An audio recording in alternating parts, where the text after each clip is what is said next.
사랑의 아버지 하나님 감사합니다. 오늘 이 토요일 오후 시간에 저희들 다시금 이렇게 하나님의 말씀을 공부하기 위해서 모였습니다. 이 시간 함께하여 주시고 이 시간 복되게 하여 주시고 큰 깨달음이 있는 귀한 시간 되게 하여 주시옵소서. 예수님 이름으로 기도드립니다. 아멘. 여러분들 지난 시간에 제가 사도행전 나눠드린 혹시 프린트 갖고 계시죠? 거기에 6페이지 펴놓으시고요. 그리고 그 다음에 혹시 권사님 요 프린트 그때 안 받았어요? 이순환 권사님. 사도행전. 네, 거기에 6페이지 펴시고요. 그 다음에 성경은 사도행전 13장을 펴십시다.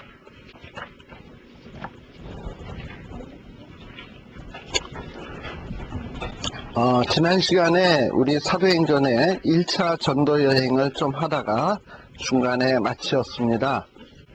그래서 오늘 그 1차 전도 여행에 대한 얘기 좀 하고 주로 2차 전도 여행에 대한 이야기들을 살펴보도록 할게요. 프린트는 6페이지를 펴놓으시고 성경책은 사도행전 13장을 펴놓으시고 13장 23절쯤 놓으시고요. 제가 말하는 것을 들으시기 바랍니다. 사도 바울이 1차 전도 여행 때 주로 6페이지 뒤로 가면 지도 있었죠? 지도. 네, 지도 한번 보십시다. 자, 지도의 우측 가운데 보면 수리아 그 위에 안디옥 있었죠? 네. 그 안디옥에서 1차 전도 여행은 어떻게 하냐면은 안디옥에서 조금 밑에 보면은 실루기아라고 있죠. 예, 실루기아가 거기가 항구입니다. 안디옥을 떠나서 실루기아에서 배를 타고 쭉 화살표 아래로 내려오면 구브로라고 있죠. 예, 구브로에 와가지고 살리마스라는 데 내려가지고 거기에서 전도 활동을 하다가 그 살리마스에서 그 구브로 섬 한가운데로 해가지고 아래쪽으로 쭉 내려와서 바보라는 도시에 가가지고 거기에 박수 무당이 서기오 바울이라고 하는 총독에게 전도를 하려고 그러니까 자꾸 방해를 했어요. 그래가지고 사도 바울이 턱 나서가지고 그 박수를 꾸짖으니까 소경이 되어버렸어요. 무서운 일이 생겼어요. 그래가지고 아무튼 그런 사건을 통해서 이 구브로라고 하는 섬이 복음화가 되게 됩니다. 그리고 난 다음에 그 바보에서 배를 타고 다시 그 위쪽으로 쭉 올라오면 밤빌리아라고 하는 데 보이시죠? 네, 거기에 보면 조금 위에 보면 아탈리아라고 하는 데 있잖아요. 아탈리아에 거기에 항구에 딱 내려가지고 그 바로 위에 있는 버가레는 도성에서 복음을 증거하다가 거기에서 또 위로 쭉 올라가서 보면 안디옥이라고 또 있죠. 안디옥에 갔는데 그 안디옥은 우리 처음에 떠났을 때 안디옥하고 이름이 같아요. 요거는 원래 헬라식 이름입니다. 헬라의 원래 그 왕 이름이 안티오쿠스예요.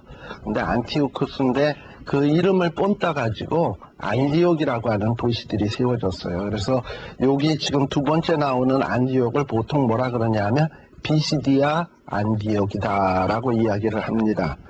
근데 이 비시디아 안디옥에 가서 이 사도 바울은 어떤 도시에 가게 되면 제일 먼저 찾아간 곳이 어디냐면 회당에 가가지고 주로 흩어진 이 유대인들에게 복음 전도하는 일에 굉장히 애를 많이 썼어요. 그만큼 자기 민족에 대한 애착심이 사도 바울은 누구보다도 많았어요. 비록 이방인의 사도이긴 하지만 이방 땅에 흩어져 있는 자기 유대인들을 어떻게 하면 돌이켜서 예수 믿게 하고 구원을 얻게 할까?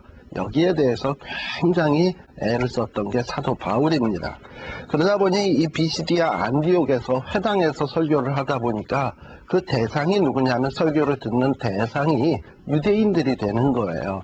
그래서 지금 우리 사도행전 13장을 제가 펴라 그랬는데 13장에 나와 있는 그 내용들 특별히 13장 15절서부터 13장 15절서부터 쭉 사도 바울의 설교가 나오는데요. 그 설교의 내용은 뭐냐? 바로 비시디아 안디옥 회당 안에서 유대인들에게 하는 설교의 내용입니다. 자, 그럼 그 설교의 내용이 어떠하냐? 15절에서부터 한 22절까지의 내용은 이스라엘 백성들의 그 역사를, 지나간 이스라엘 백성들이 지금까지 이르게 된 역사를 쭉 한번 복습을 하고 있어요. 그리고서는 23절에, 그러니까 그 복습의 내용이 뭐냐면 17절에 보면 하나님이 우리를 애굽 땅에서 큰 권능으로 구원해 주셨다. 그래서 우리가 이스라엘 백성 됐다. 그리고 18절에는 광야 40년 동안 하나님께서 이스라엘 백성들이 악한데도 불구하고 인도해 주셨다. 그리고 19절에는 이런 이스라엘 백성들을 가나안 땅에 들어갈 수 있도록 해주셨다. 가나안 땅의 7 족속을 다 내쫓고 가나안 땅에 들어가게 해줬다. 그리고 20절에는 사사시대에는 사사도 주셨다. 그런데 이스라엘 백성들은 하나님을 왕으로 섬기지 아니하고 인간 왕을 구했다. 21절. 그런데 하나님께서 왕을 주셨지만 결국은 먼저 사울 왕을 주셨다가 다윗 왕을 주셨는데, 진짜 다윗 왕은 누구냐? 이스라엘을 아주 반석 위에 세울 진짜 다윗 왕은 누구냐? 다윗 왕이 아니라 다윗의 씨다. 바로 그 다윗의 씨가 누구냐? 그러면서 다윗의 씨가 누구냐 하면서 23절에 이야기하기를 바로 그것이 구주 예수다 라고 얘기하는 거예요. 유대인들은요, 그들은 아브라함에 대해서 아주 굉장한 자부심을 갖고 있습니다. 우리의 조상. 그 다음에 다윗, 이스라엘을 아주 통일왕국으로 이룬, 마치 우리 한국의 광개토 대왕처럼 아주 대단한 왕으로 생각했어요. 그리고 후일에 메시아가 다윗의 계열로 올 거다라는 것도 믿고 있었어요. 근데 문제는 뭐가 문제냐면, 지금 이미 오셨던 예수님의 공생에 33년을 사셨잖아요. 이 33년 사신 예수가 바로 다윗의 씨인 예수라는 사실을 모르고 있는 거야. 그러니까 지금 사도 바울이 이 안디옥 회당에서 바로 너희들이 십자가에 못 박고 너희들이 멸시하고 너희들이 천대했던 바로 그분이 바로 메시아고 바로 그분이 구세주다 라고 얘기를 하는 거예요. 그리고 그분이 바로 부활하셨다. 그리고 지금 승천하셨다. 지금 그 얘기를 하고 있는 거예요. 그리고 27절에 보시게 되면 사도 바울이 또 유대인들에게 강조하는 내용은 뭐냐면, 너희들이 성경에 대해서 너무 잘한다. 그러다 보니까는 안식일 날 보면 막 성경을 달달달달 외우고, 뭐 성경에 대해서 달달 외울 정도인데 실질적으로 가만 보니까 외우긴 하면서도 그 선지자의 말들이 뭔지 너희들이 모르고 있구나. 외우면서도. 알고 있으면서도 니네들이 뭔 말인지 모르는구나. 사실상 선지자들이 말하고 있는 것은, 구약 성경이 말하고 있는 것은 장차 오실 예수님에 대해서 증거하고 있는 건데, 너희들은 어떻게 이렇게 멍청하게 외우긴 하면서 그걸 모르냐. 바로 그 구약에 예언되었던 그 예언들이 예수님에게서 성취되었다, 응하였다. 그러니까 너희들이 그걸 깨달아 알아야 된다라는 거예요. 그리고서는 또 쭉 한참 넘어가서 38절에 보시면 사도 바울은 또 뭘 중요하게 얘기하냐면, 바로 이 예수를 믿어야지만 죄사함을 얻는 것이지, 이 예수를 믿어야지 죄사함을 얻는 것이지. 39절, 너희들이 율법을 열심히 행한다고 해서 죄사함을 얻지 못한다. 예수님을 믿어야지만 사람이 의로워질 수 있지, 절대 율법을 행함으로써 의로워지는 것은 아니다 라고 가르친 거예요. 자, 그러면 여기에서 하나 중요한 거, 그러면 율법이 악하냐? 아니요. 율법은 선해요. 너무나도 선해요. 근데 율법으로 의로워지려면 조건이 뭐냐면, 율법을 하나도 틀리지 않고 다 지켜야 돼. 하나라도 못 지키면 율법을 못 지킨 거야. 그러니까 의로워질 수가 없는 거예요. 그런데 이 세상에 발 딛고 사는 인간들 가운데 그렇게 놀랄 필요 없어. 끄면 되지 뭐.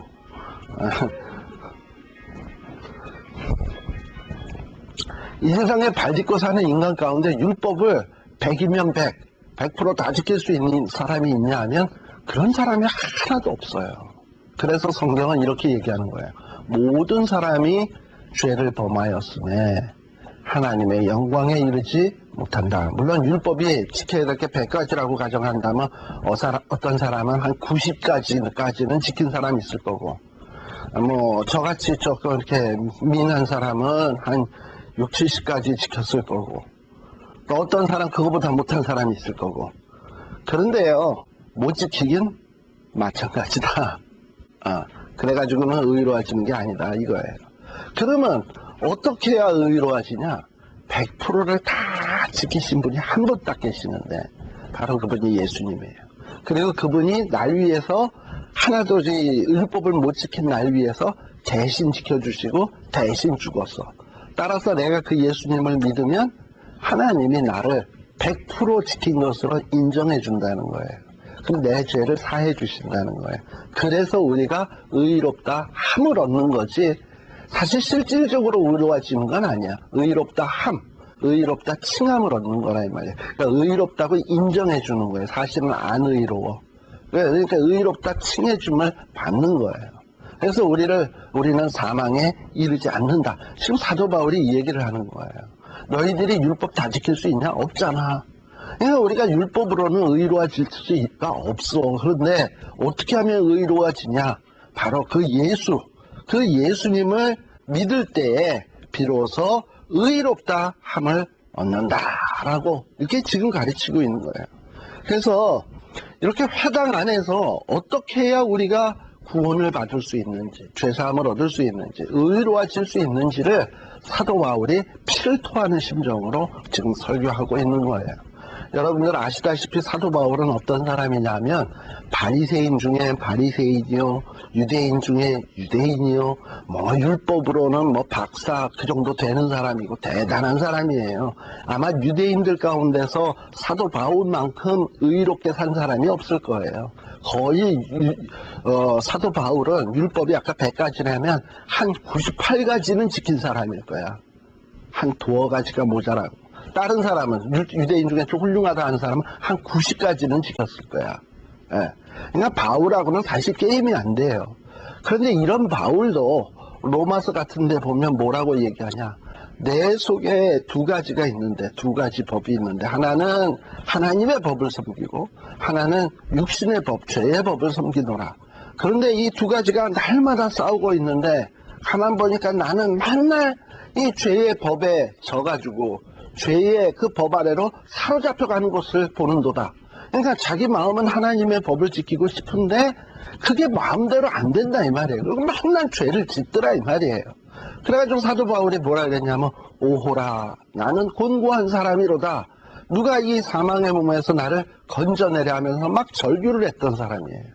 그러던 사람인데 그만큼 양심적으로 의롭게 살려고 몸부림을 쳤던 사람인데, 근데 자기가 결국은 어디 있다? 사망의 몸에 있다. 누가 나를 건져내겠나? 이러고 있었던 사람인데 어느 날 어떻게 돼버렸냐면 예수님을 만났잖아. 예수님을 만나고서 내가 율법을 지키려고 몸부림친다고 되는 게 아니구나. 예수로 말미암아 의로워질 수 있는구나. 그걸 확실히 깨달은 거예요. 그러니까 그 감격이 이 사도 바울은 정말 남달랐던 것 같아요. 그러니까 이 좋은 복음, 내가 그렇게 옛날에 율법으로 의로워지려고 했는데도 불구하고 못 이루었던 그 의를 예수를 믿음으로 말미암아 이루게 되었잖아요. 복음이거든. 그러니까 이 복음을 전하지 않고서는 견딜 수 없는 사람이에요. 그래서 지금 세계 방방곡곡을 다니면서 복음을 증거하는데, 누가한테 제일 먼저 전하고 싶었냐면 자기 옛날 모습을 갖고 있는 사람들, 유대인들, 아직도 율법에 매여서 그냥 헉헉매고 있는 사람들한테, 야, 왜 바보같이 그렇게 사냐? 예수 믿으면 구원 얻는다. 예수 믿으면 의로워진다. 너네들 한만 노력해도 안 된다 하고 가르친 거예요. 그래서 이 복음의 본질이 무엇인지를 가르쳤습니다. 그리고 또 뭐라 그랬냐면 47절에 보면 사도 바울은 이렇게 이야기했습니다. 주께서 이같이 우리를 명하시되, 그러니까 예수님이 자기에게 명하시되 뭐라 그랬냐면, 내가 너를 뭐 했다?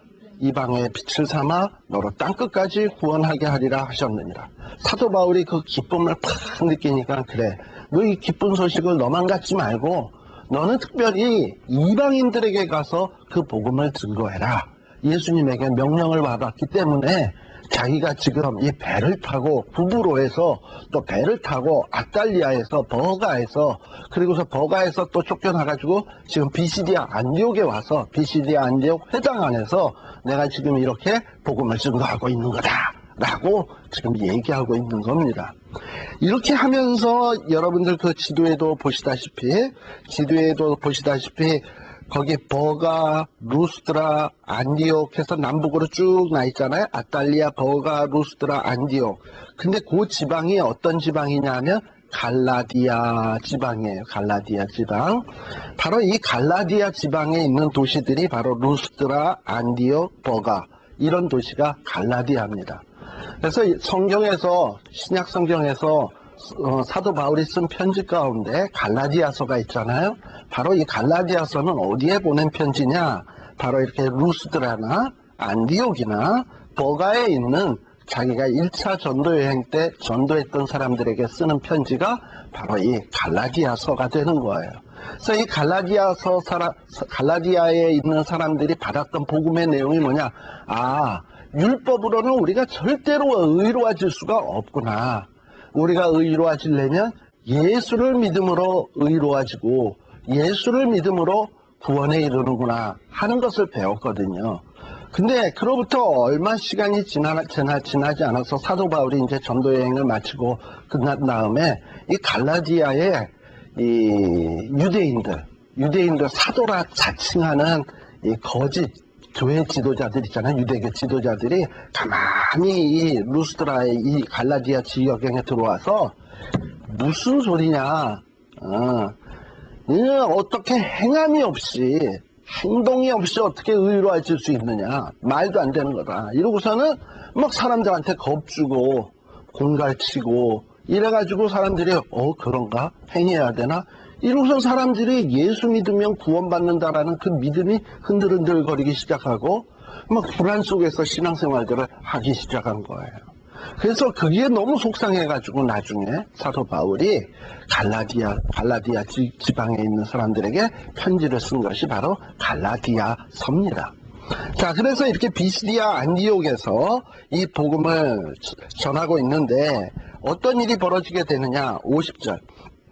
13장 50절에 보게 되면, 자, 49절부터 보게 되면 바로 이렇게 복음을 증거하니까 어떻게 됩니까? 48절에 보면 이방인들이 듣고 기뻐하고 막 찬송하고 너무나 감격했어. 그리고 막 믿었어요.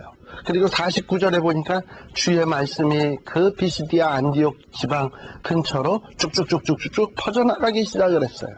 그 중에는 뭐 여러 사람들이 있었는데, 근데 그 중에서 어떤 유대인들이 갈망이 들어와서 경건한 귀부인들, 힘 있는 사람들이겠죠. 귀부인이니까.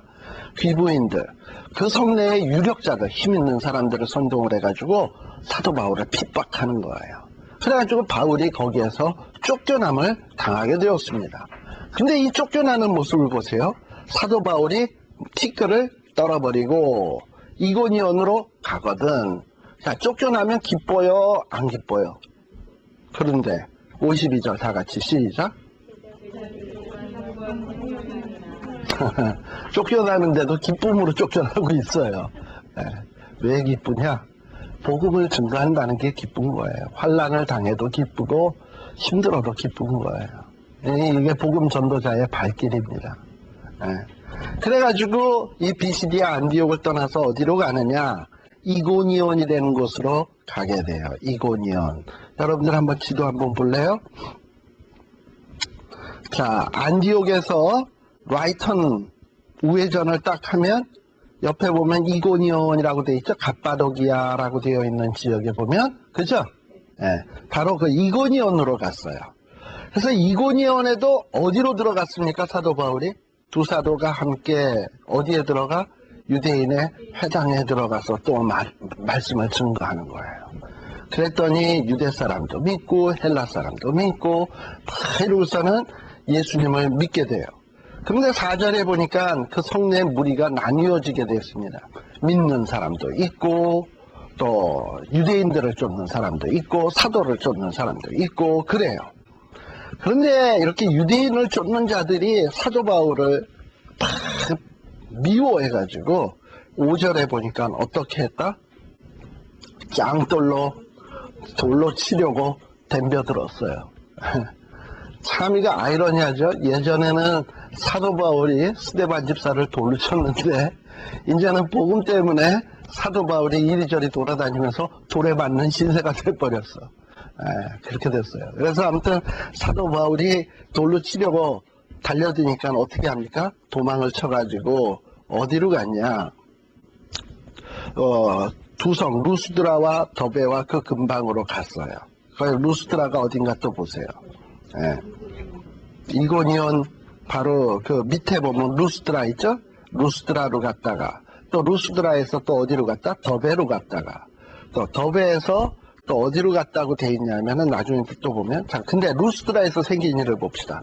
8절에 보면 자 루스드라에 이르렀는데 거기에서 누구를 만나냐면 태어나면서부터 안전뱅이인 사람을 만나. 근데요 이 루스드라는 여러분들 사도행전 16장 1절에 보시게 되면 이 루스드라는 누가 사는 동네냐면 사도 바울의 믿음의 두 아들이 있습니다. 하나는 디모데요. 하나는 디도예요. 디도. 그래서 사도 바울이 쓴 편지 가운데 디모데 전후서가 있고 디도서가 있잖아. 근데 이 디모데라고 하는 친구는 거기 보면 16장 1절에 보게 되면 모친은 누구요? 유대 여자예요. 유대인이고 아버지는 헬라인이야. 그러니까는 뭡니까? 혼혈아야, 혼혈아. 예. 그러니까 엄마는 유대인이고 아빠는 헬라 사람이에요. 그러니까 유대인들이 볼 때는 아리송해. 그쵸? 저건 유대인이야, 헬라인이야, 뭐 이렇죠? 예, 바로 디모데가 살던 동네가 어디냐면 루스드라예요. 바로 거기에서 디모데를 만나는 거예요. 근데 그 루스드라에 도착을 해서 사도 바울이 전도하고 활동하는 것을 누가 지켜보겠죠? 믿음의 아들 디모데가 지켜보고 있겠죠? 근데 지켜보고 있는 가운데서 어떤 일이 발생이 되냐면 14장입니다. 14장 8절. 루스드라에서 이렇게 사역을 하고 있는데 어떤 일이 생기냐면 나면서부터 안진뱅이였던 사람을 만나게 된 거예요. 근데 사도 바울이 가만 보니까 9절에 보니까 그에게 구원받을 만한 믿음이 있는 것을 보았어. 구원받을 만한 믿음이 있는 것을 보고 10절에 큰 소리로 야 일어나서 걸어라 하니까는 이 사람이 일어나는 정도가 아니라 어떻게 됐다? 뛰어 걷는지라. 사도 바울은 일어나 걸으라 그랬더니 성령님의 힘이 너무 파워풀해가지고 일어나라 그랬더니 그냥 뛰어 걷는 정도가 돼버렸어요. 그랬더니 뭐 사람들이 난리가 났어. 야 이런 일을 처음 보거든. 처음 보니까 이 동네에 루스드라에 있는 사람들이 이야기하기를 뭐라 그러냐면 12절에 보니까 11절에 보니까 신이 하늘에서부터 내려왔다 우리 가운데. 그래가지고 바나바를 뭐라 그러냐면 스스, 그리고 바울은 허메라고 이야기를 한 거예요. 그래가지고 신으로 막 모실라 그랬어요. 그랬더니 사도 바울이 옷을 찢으면서 야 우리도 똑같은 사람인데 니들 왜 이러냐 이러고서 말렸습니다. 그게 바로 15절에 나오는 내용이죠. 우리도 니들과 똑같은 사람이다 이러고 얘기를 했어요. 그러면서 이제 이 복음을 증거해서 안진뱅이를 일으키고 그 동네를 복음을 전하게 된 겁니다. 자 그러면 디모데는 왜 사도 바울이 루스드라에 오게 되었나 하는 것을 알까요 모를까요? 이고니온에서 뭐에 맞을 뻔했기 때문에 돌에 맞아 죽을 뻔했기 때문에 오게 된 것을 알고 있어요. 그런데요 19절에 보니까 돌에 맞아 죽을까봐 루스드라까지 도망을 쳐왔는데 19절에 보니까 유대인들이 안디옥과 이고니온에서 또 루스드라까지 또 와가지고 사람들을 그냥 떼거지로 몰고 와가지고 또 뭐해? 바울을 돌로 쳤어요. 진짜 와서 돌로 쳤어. 그래가지고 사도 바울이 쭉 늘어졌겠지. 실신해가지고. 그랬더니 이 양반들이 보고서는 죽은 줄 알고 시체를 성 밖에다가 내다 버린 거예요. 참 끔찍하죠. 그래가지고 나중에 이런 거를 누가 받겠습니까? 믿음의 아들 디모데가 받겠죠? 디모데가 봤기 때문에 우리 성경을 여기다 손을 딱 껴놓으시고 디모데 후서 한번 봐봐요. 디모데 후서 이제 디모데 후서는 일종의 바울의 마지막 유언과 같은 디모데에게 유언처럼 쓴 성경이 디모데 후서입니다. 근데 이 디모데 후서에 보면 지난 날들을 쭉 돌이켜보면서 디모데에게 하는 말들이 나와요. 근데 디모데 후서 3장 11절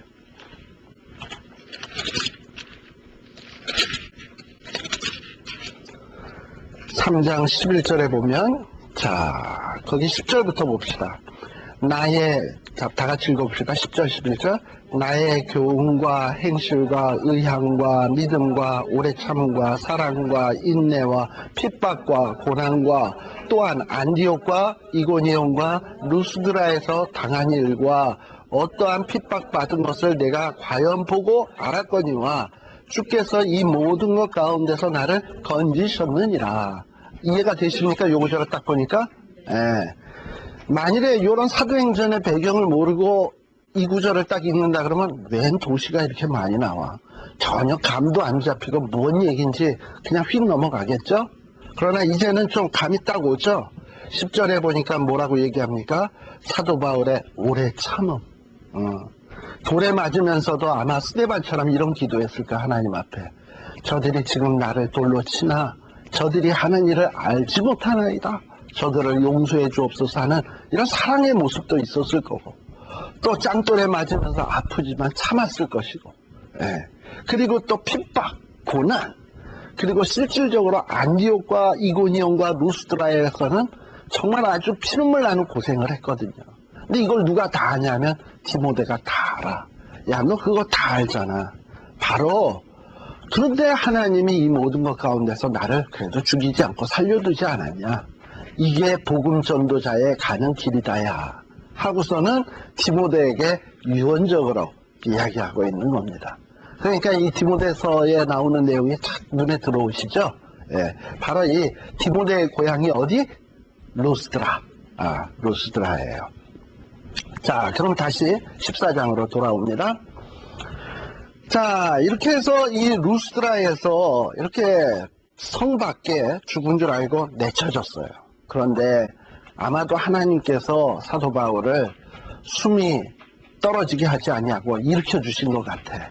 아까도 디모데서에 나왔듯이 그렇게 고난을 받았지만 하나님이 건지셨다 그랬잖아요. 그래가지고 바울이 불시시 일어나가지고 피를 흘리며 일어났겠지.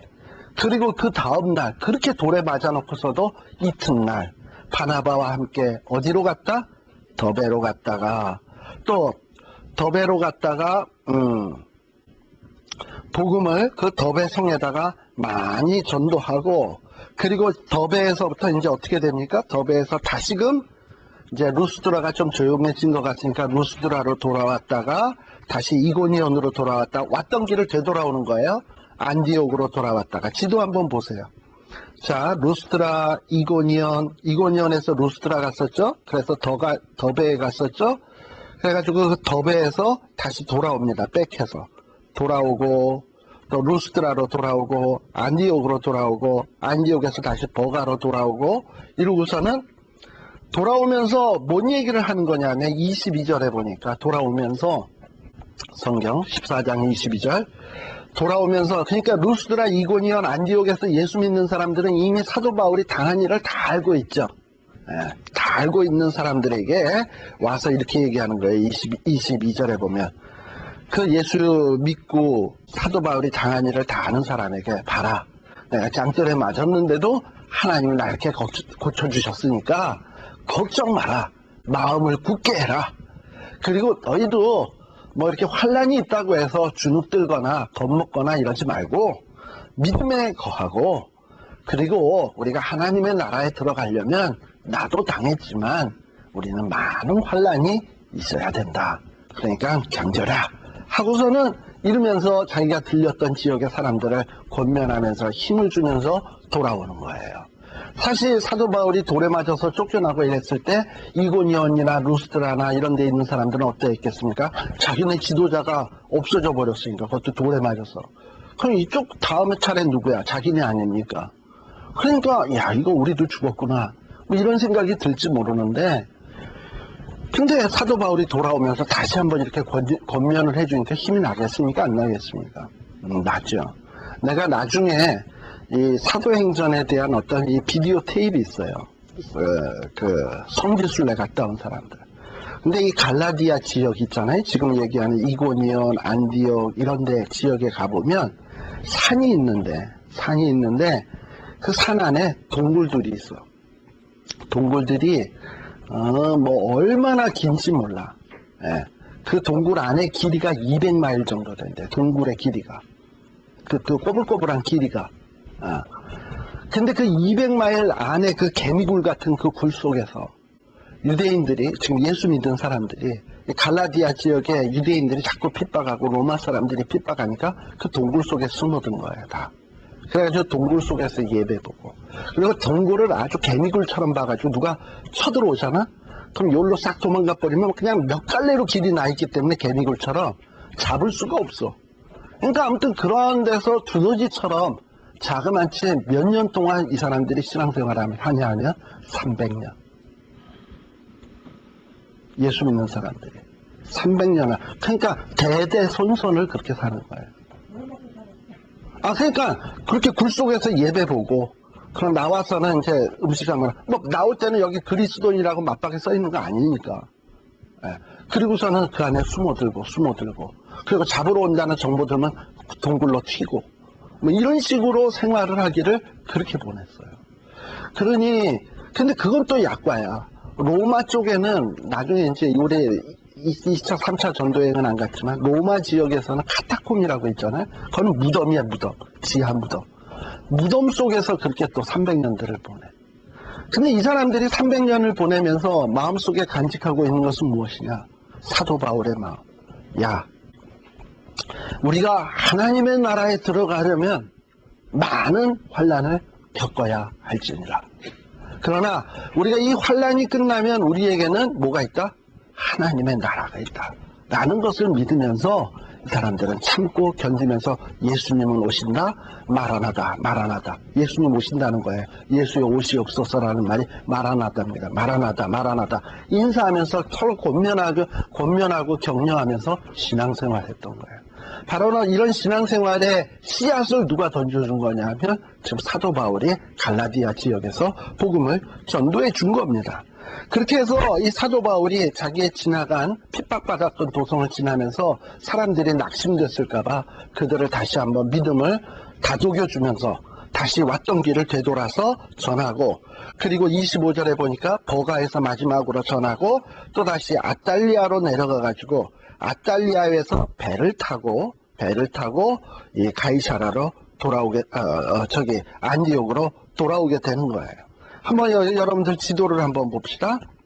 자, 아까 루스드라 어디인지 아시죠? 안디옥. 자, 안디옥에서 갔다가 다시 돌아오면서 버가에서 더베까지 갔다가 더베에서 루스드라로 돌아왔다가 다시 안디옥으로 돌아왔다가 안디옥에서 또 쭉 내려와서 버가로 왔다가 거기에서 아탈리아에서 배를 타고 이번에는 구브로 섬을 들리지 아니하고 쭉 배를 타고 쭉 해서 안디옥, 수리아에 있는 안디옥으로 오게 된 거예요. 자, 그러면 지도 그 1차 전도 여행이 어떻게 됐는지 아시겠죠? 예. 그렇게 해서 조그맣게 한 바퀴를 삥 돈 게 이게 사도 바울의 제1차 전도 여행입니다. 그래서 이 안디옥에 있는 베이스 캠프에 딱 도착을 한 거예요. 그래서 안디옥에서 아마 며칠 쉬었겠죠. 그래서 안디옥에서 지내면서 사람들에게 그동안 선교 여행에 대한 이야기도 쭉 해주고 여러 가지 선교 보고도 하고 난 다음에는 이 선교 보고를 사도 바울은 어떤 마음을 가졌냐면 이 이방인에게 복음이 증거되고 있는 것을 자기와 자기의 그 안디옥 교회만 알기를 원치 않았어요. 누구도 알기를 원했냐? 특별히 예루살렘에도 알기를 원했어요. 그런데 15장에 보게 되니까 어떤 일이 벌어지게 되었냐면 15장에 이 안디옥 교회 안에 이상한 사람들이 들어오게 된 거예요. 그게 뭐냐면 유대인들. 유대인들이 이 안디옥 교회 안에 들어와 가지고 무슨 얘기를 하냐면, 야, 뭐 예수만 믿으면 15장입니다. 15장 1절. 예수만 믿으면 구원 얻는다고? 웃기지 말아야. 웃기지 마라. 할례도 받아야 된다. 할례도. 이러고 가르친 거예요. 할례 안 받으면 이거 구원 못 받는다. 이러고 얘기한 거예요. 근데 여러분들, 제가 만일에 유대인이라고 여러분들한테 이제 이렇게 가르친다고 합시다. 여러분들 혹할까 안 할까? 창세기 17장 한번 봐봐. 창세기 17장 13절. 제가 유대인입니다. 여러분에게 왔어요. 여러분들은 지금 뭘 믿죠? 예수 믿으면 구원 얻는다. 믿죠? 근데 창세기 17장을 제가 딱 보고, 무슨 소리냐? 창세기 17장 봐봐. 17장 13절. 뭐라고 돼 있어요?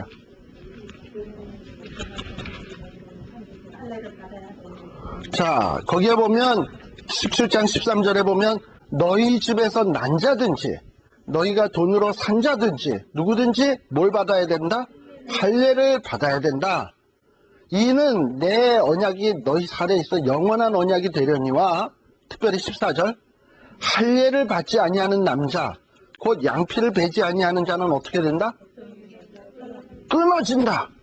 왜? 그가 내 언약을 배반한 거다. 예수만 믿어가지고 구원 얻습니까? 이거 봐, 아니잖아. 이렇게 하면 되는 거잖아. 그러잖아? 유대인들이 이런 거예요. 들어와서 간단하게. 또 출애굽기 12장도 봐봐. 이게 뭐 성경에 여기에만 나오는 자냐고. 출애굽기 12장. 제가 이제 이렇게 가르치면 제가 거짓 사도가 되는 거야. 12장. 출애굽기 12장. 12장 48절.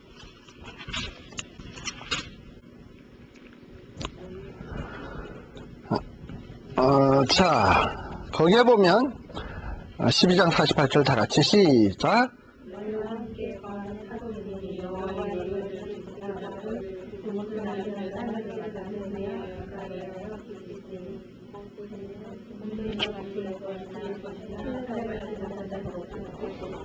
자, 그리고서 49절에 보면, 본토인이나 너희 중에 우거한 이방인에게나 이 법이 어떠하다? 동일하다. 자, 그러면 이 말을 딱 들고선 여기 본토인, 유대인이나 타국인이나 이방인이나 다 뭐 해야 된다는 얘기예요, 이거. 동일하다 이 말이죠. 자, 그런데 지금 사도 바울은 누구에게 복음을 증거하고 있어요? 이방인들에게. 그래서 이방인들에게 너희들은 할례 안 받아도 돼. 이러고 있는 거예요. 그랬더니 지금 저 같은 사람이 딱 들어와서 무슨 소리냐? 출애굽기랑 창세기랑 봐봐라. 끊어진다 그러지 않았냐? 그리고 이 법은 유대인이나 이방인이나 다 어떻다? 동일하다. 너희들이 왜 하나님의 말씀을 거역하느냐? 이러고서는 가르치는 거예요. 여러분들, 창세기와 레위기는 하나님의 말씀입니까? 아닙니까? 말씀이죠. 그러면 지켜야 될 거 아니야.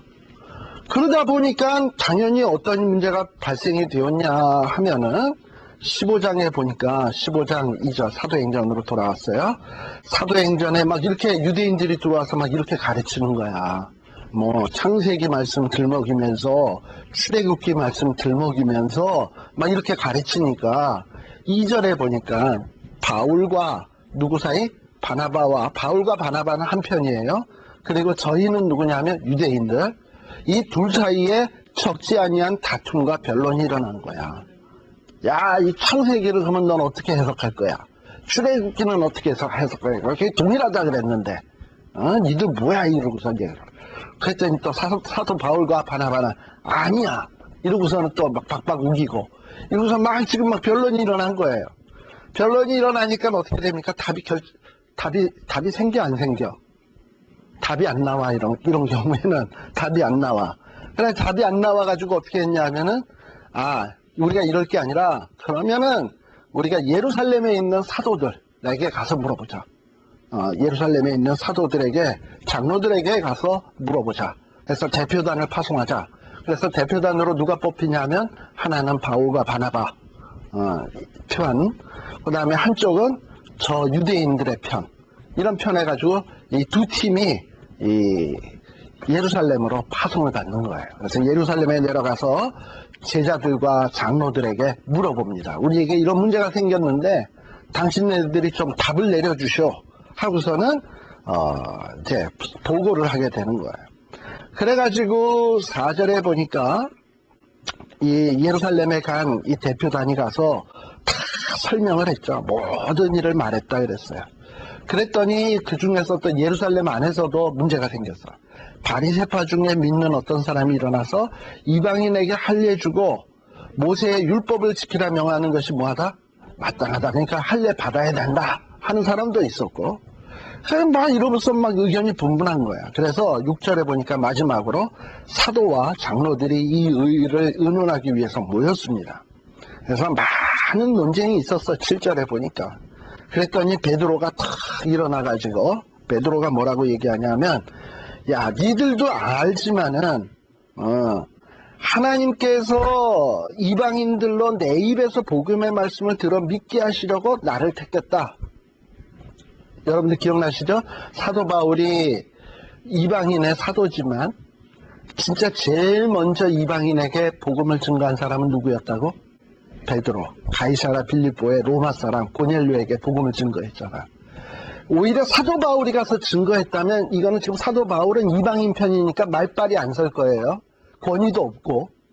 그런데 지금 베드로를 하나님이 일찍이 이런 문제가 생길 것을 대비해서 하나님이 베드로를 그 고넬료의 집으로 보낸 거예요. 그래서 고넬료가 예수 믿게 되는 것을 직접 목도하게 했고 성령이 강림하는 것을 보게 한 거예요. 베드로에게. 그래서 이방인에게 하나님이 복음의 문을 열어주셨구나 하는 것을 직접 체험하게 한 거예요. 그래가지고 이런 문제가 딱 생겼을 때 베드로가 얘기한 거죠. 니들도 알다시피 내가 옛날에 고넬료의 집에 가서 전도한 일이 있지 않았느냐. 근데 하나님께서 그 일을 벌써 오래전서부터 예정한 거였다. 사실은 이방인들에게 복음을 듣도록 하기 위해서 나를 택하시고, 그리고 나를 고넬료의 집에 보내가지고 고넬료의 집에 보낼 때도 어떻게 보냈죠? 베드로는 안 갈라고 이러는데 하나님이 그냥 보재기를 내려 보내주면서 먹어라 그래서 그냥 강제로 떠밀리다시피 간 거 아닙니까? 그리고 그렇게 강제로 떠밀리다시피 집만 갔으니까 거기에 가서 이 사람들을 사랑하는 마음이 있겠습니까? 그저 마지 못해서 전화를 했으니까 그래, 너네 예수 믿더라. 응? 그래 나 간다 이러는데 그냥 성령이 막 임하는 거야. 자기가 얼른 그냥 뚝딱 하는데, 고넬료는 마지못해 하는데. 그러니까 그런 거를 이 베드로가 봤거든요.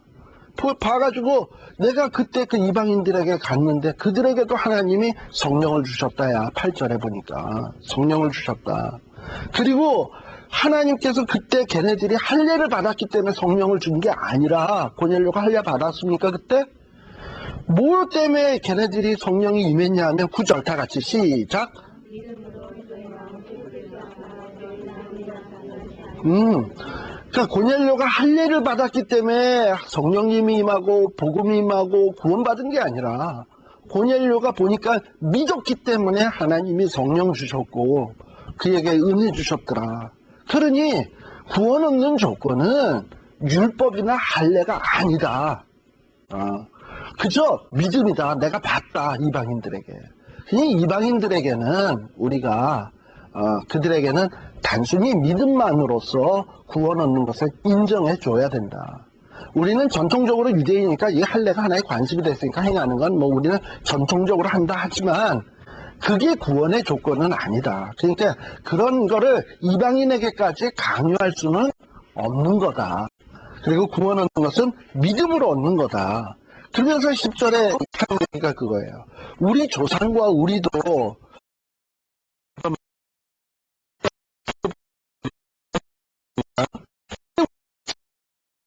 그러다 보니까 그런 어떤 우상숭배의 행위와 같은 무한